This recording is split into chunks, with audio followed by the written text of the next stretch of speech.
जेबे हनुमान जन्म होइथिला सेतबळे ब्रह्माजी तांकु गोटे हीरार माला प्रदान करथिले ओ कहिथिले एही माला तुमे सर्वदा धारण करिवो। ए माला केवल से देखि पारिबो जे तुम आत्मार गुरु अटंती। थरे किष्किंधा को 2 जण सन्यासी आसीथिले। तेबे हनुमान गोटे साधु बेशरे सन्यासी दर्शन पाई जाइथिले। सेही सन्यासी मध्यरु जणे प्रभु श्रीराम थिले। श्रीरामचंद्र जेतबळे साधु रूपरे हनुमान को देखिछंती सेतबळे से कहिछंती तुम्भे की प्रकार साधु जे हीरार माला धारण करिछ। एहा सुनी हनुमान खुशी होई गले।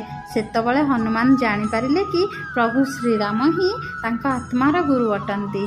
से तांको दूत रूपे प्रभुंका सेवा करिबाकु लागिले। सेथिपाई कुहा जाए रामदूत। आउ हनुमान हेउछंती एकादश रुद्र जहांक मनरे प्रभु श्रीरामंक वास।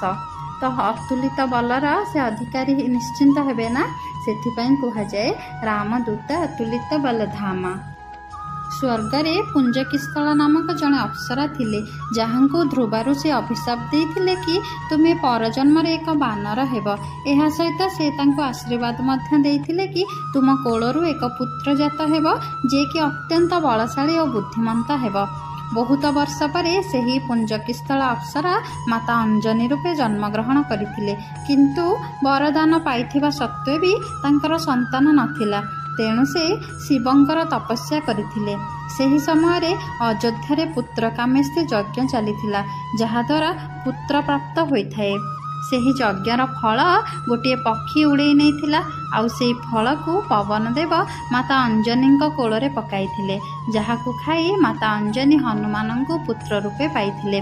सेथिपाई कुहा जाए अंजनी पुत्र पवनसुत नामा। हनुमान अंजना माता पुत्र तो थिले, किंतु तांको कोଳରେ फल पवन देव ही देइथिले।